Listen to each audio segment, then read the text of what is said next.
AI, Joseph Liu. Um, Joseph? yes, I'm here. All right. Um, can you guys see my screen by any chance? Yes, we can see Okay, you, cool. we can hear you. All right. Well, hello everyone, and thank you for having me. I'm Joseph, and I'm the co-founder and CEO of Healtheum AI, speaking to you from the Bay Area. So let's start with why this matters. In urgent care, labor is over half of the operating costs, but despite heavy staffing, clinics lose revenue daily because of operational bottlenecks and inefficiencies. One Boston AFC urgent care franchisee told us that they regularly overstaff to meet the demand, but labor is scarce.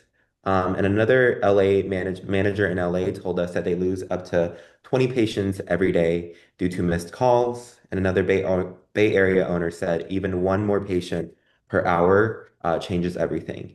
And these are the gaps that we are closing. So that's why we are building the first AI native urgent care network, where agentic AI automation isn't an add-on, it's in our DNA.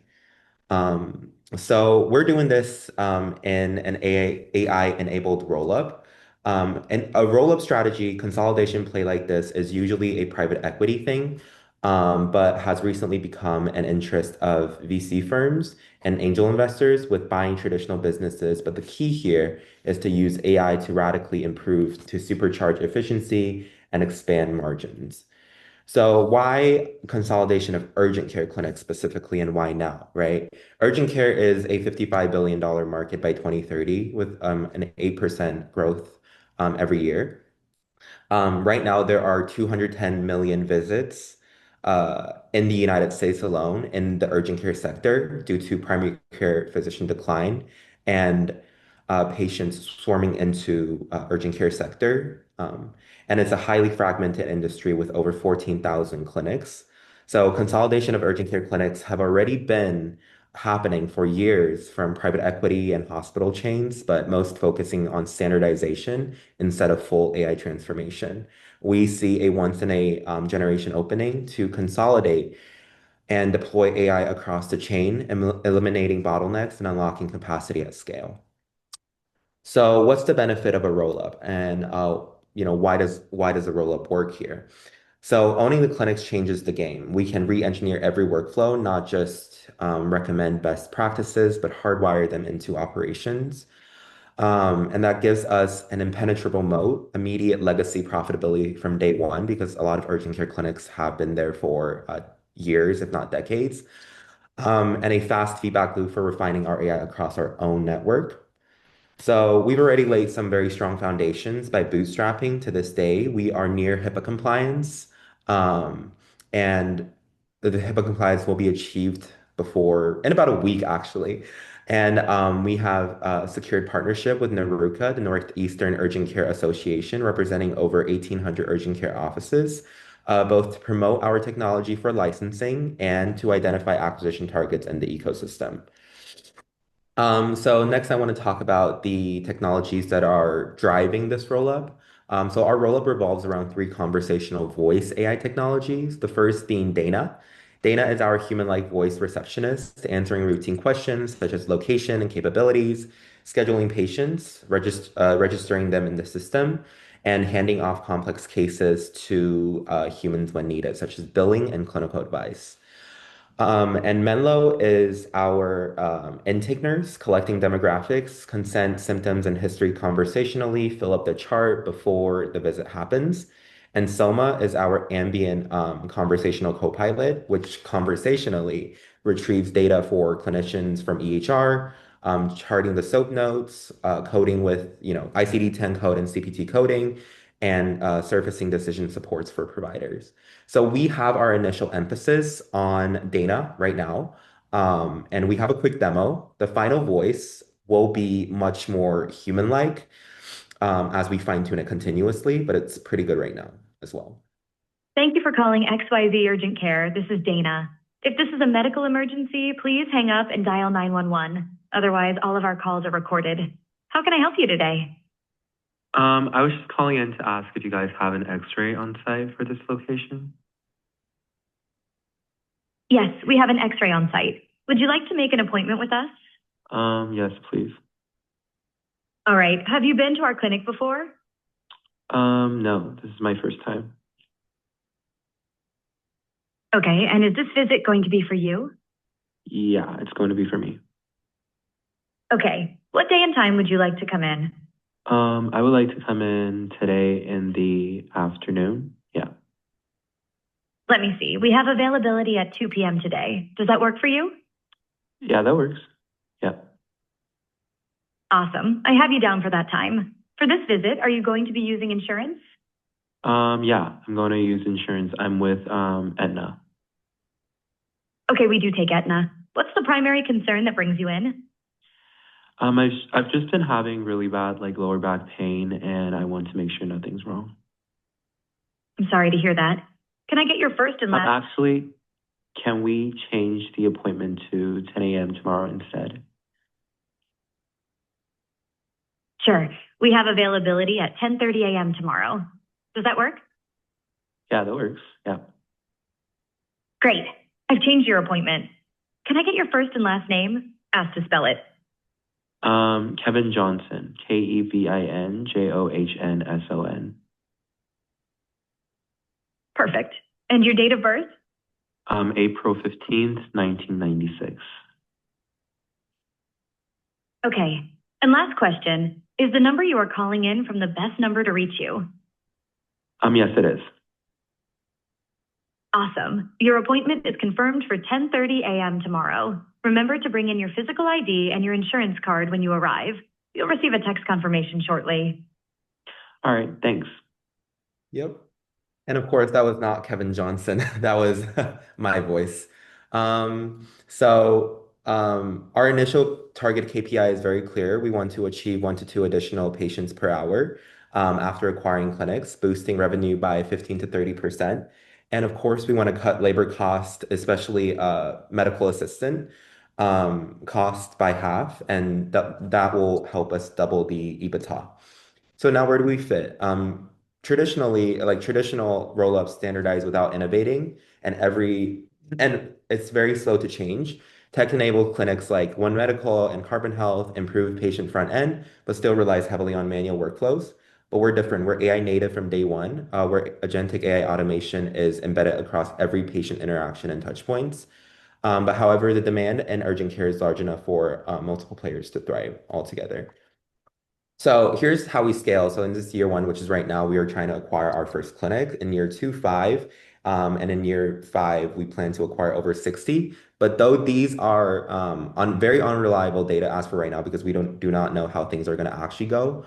But it gives like a general timeline to exit. And we're planning to use a mix of equity for working capital and debt financing starting in year two to accelerate acquisitions. And we are already in discussions with an owner in SoCal.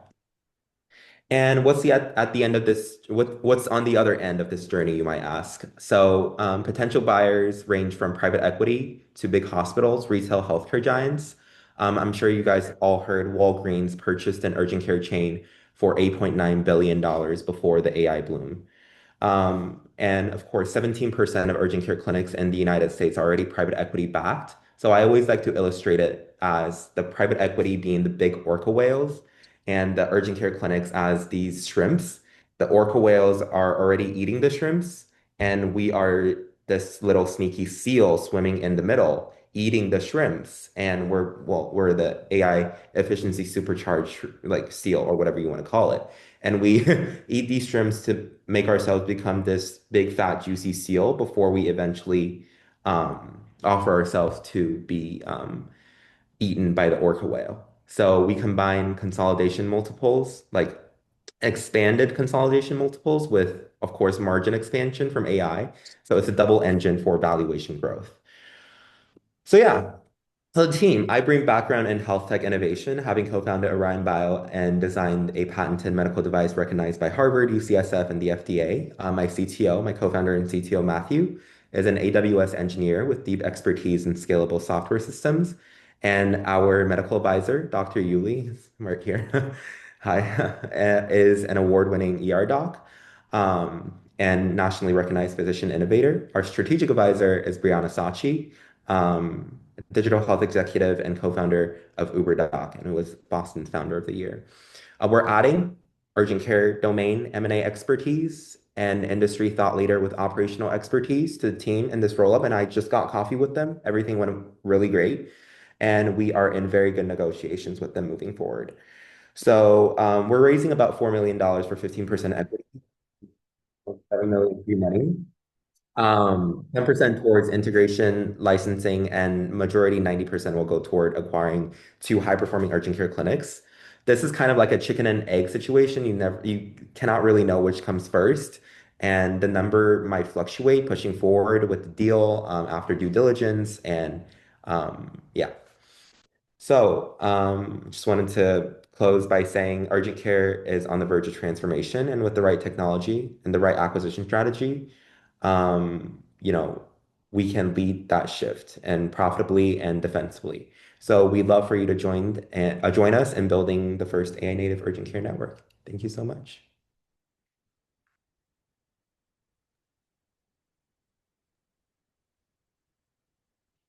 I'll start with a question on the last point. So it sounds like you have 90% of the 4 million to acquire two urgent care clinics. Are you doing that with the 3.6 and that buys you clinic 1 and clinic 2, or will you also get debt financing? I'm unclear how big of a clinic you could get times 2 for 3.6 million, if I'm thinking about it right. Yeah, so like the revenue multiple of this, like of a traditional just standard urgent care clinic is about 4 to 6 times of its EBITDA. And Right. we're looking at an urgent care with two locations with an EBITDA right now at about $900,000 in Southern California. And of course, debt financing is an option, but we are pre-revenue right now. So it requires like collateral if we go like the SBA route. But that's why, because of VCs kind of, investing in AI roll-ups now and like legal Yeah. services, professional service. Yeah. So that's why we're like, yeah. And the other part of my question is how much on one of the first slides you talked about Dana is a circle, and then there were two more other circles, and you didn't go into those, and that part's okay. But how important to your success is circle number 2 and circle number 3 from that slide? And what will it cost? For example, the soap note, how much will it cost you to build out the technology for circle 2 and circle 3? Because that's also part of your capital equation. You'll be getting diluted to raise more capital. Your investors will be getting diluted to raise more capital. But this is very much a sort of financial engineering business opportunity. So important to understand that. Yeah, so like the two other circles are also very we believe that it's also very important because like efficiency has to like match in every touch point, like in every point of the urgent care workflow. So if your front desk can capture more patients, you need to keep up with, the intake and you can't leave the rest entirely to human to follow an AI front desk. So if you start with front desk, the efficiency has to be Right. matching all the way through. And the last thing is a conversational, which was also inspired by recently YC, because we are specifically emphasized on Dana, but like the co-pilot Joseph, conversation. Joseph, the question is how much does it cost? Oh, yeah. So, and yes, so um, it's going to cost about, so that's what we're raising, like the 10%, the $400,000 we've calculated. My CTO said we are well enough to go through and, develop the rest of the two. Yeah. Thank you. Joseph, I get the part about buying up clinics and then implementing your system. Uh, I may have missed this, but do you plan to sell your system to clinics that don't want to sell to you but want to implement your system? And if so, what part of that, how much revenue percentage-wise would that be of the total that you seek? Wait, can you repeat that last part? Sorry. Sure. So if your sources of revenue are the efficiencies you're going to see in the clinics that you now own and implement your system in, your AI system. Are you also selling that system to other clinics? Yes. And so, okay, good. So, what portion of your revenue does that make up, those Right. sales to other clinics? Right. We are pre-revenue right now. I understand. But yes, we would say it is will be a significant portion, but it's a different revenue model. For if we're licensing to clinics, which we're doing with the Naruka partnership, we are going to have a whole webinar of their urgent care clinics. We are going to charge for the technology fee, but for owning the clinic, because of the strict CPON law, that will be the PCMSO structure, we will take like management service fee Mhm. because we can't outright own the clinic because of, Right. CPOM law. So that will be a lot more than just an individual clinic because that will be almost 30 to 35% of the entire revenue of a clinic. But if we're licensing the technology, it's going to be around, we're like just for Dana right now is in the low like hundreds range per month. So yeah. Okay, so you have yet to have projections of those revenues. Okay, Yeah. good. Thank you. Yeah. Thank you. Yes. Okay, Yeah, Martina? yeah. I'm curious what you have done to validate that the that the clinics will be willing to send you the clinics for the right price, or that you will be able to implement the solution at the clinics. Basically, looking at the validation slash traction question. Yeah, so we've talked to multiple like urgent care clinics, AFC, like they are very open to the feedback was awesome. They are very open to implementing, but there are only two requirements. The first is HIPAA compliance, and the second is EHR integration, because they are not going to be able to switch back and forth between our interface and their EHR. So everything has to be integrated into EHR. And that's also something we are working on right now with third-party EHR integration vendors like Redox to achieve that. And and also one of the most important thing that these owners care about that we concluded is human in the loop, right? And hand off to a human when the incoming calls get really complex, such as like billing disputes. They don't want an AI representing it. So with all those guardrails in place, we like urgent cares are, yeah, open to integrating. All right, guys, let's move on. Thank you very much, Joseph.